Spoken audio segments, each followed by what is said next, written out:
Lorsqu'il plut à Dieu de créer l'univers, il travailla sur le néant.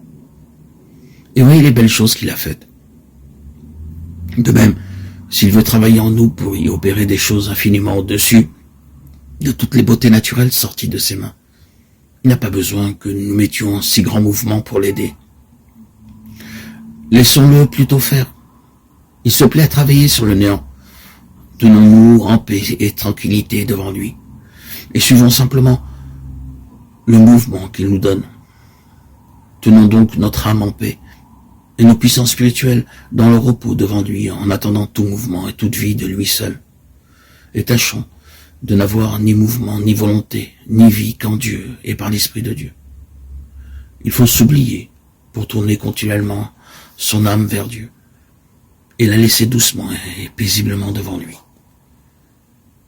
La grande occupation de votre âme doit être de modérer ses mouvements et d'acquérir une humble soumission et abandon entre les mains de Dieu.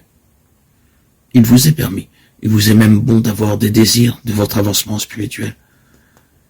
Mais ces désirs doivent être calmes, humbles et soumis au bon plaisir de Dieu. Un pauvre qui demande l'aumône avec violence, impatiente et n'obtient rien, s'il la demande avec humiliation, douceur et affection, il touche les hommes à qui il demande. Les désirs trop violents viennent de la nature. Tout ce qui vient de la grâce est doux, humble, modéré, remplit l'âme, et la rend bonne et soumise à Dieu. Votre application particulière doit donc considérer à modérer les mouvements de votre âme, à la tenir calme devant Dieu, à être soumise et humble devant lui. Vous désirez avancer dans la voie de la sainteté. C'est lui qui vous donne ce désir. C'est aussi lui qui doit l'accomplir. Saint Paul dit que Dieu nous donne le vouloir et le faire. Nous ne pouvons rien vouloir dans l'ordre de la grâce par nous-mêmes. Dieu nous donne ce vouloir. Quand nous l'avons, nous ne pouvons pas en venir à l'exécution par nous. Dieu nous donne de le faire. Notre rôle à nous, c'est d'être fidèles à suivre la conduite de Dieu, à le laisser faire en nous ce que bon lui semble.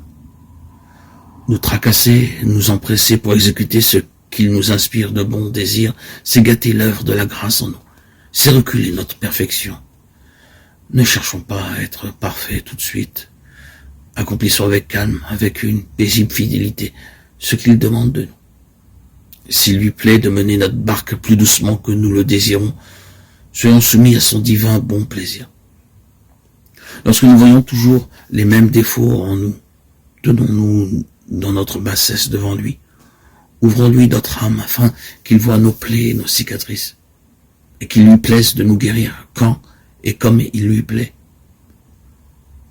Tâchons seulement de ne pas suivre l'impulsion de ses défauts, et pour cela, employons ce seul moyen de nous tenir alors humblement prosternés devant lui, à la vue de notre pauvreté et de notre misère, supportant les assauts de ses défauts avec calme, patience, douceur, confiance et humilité devant Dieu.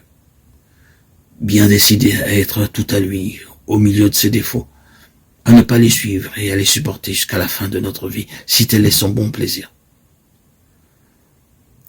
Car remarquez-le bien, une fois que notre âme ne consent pas à ses défauts,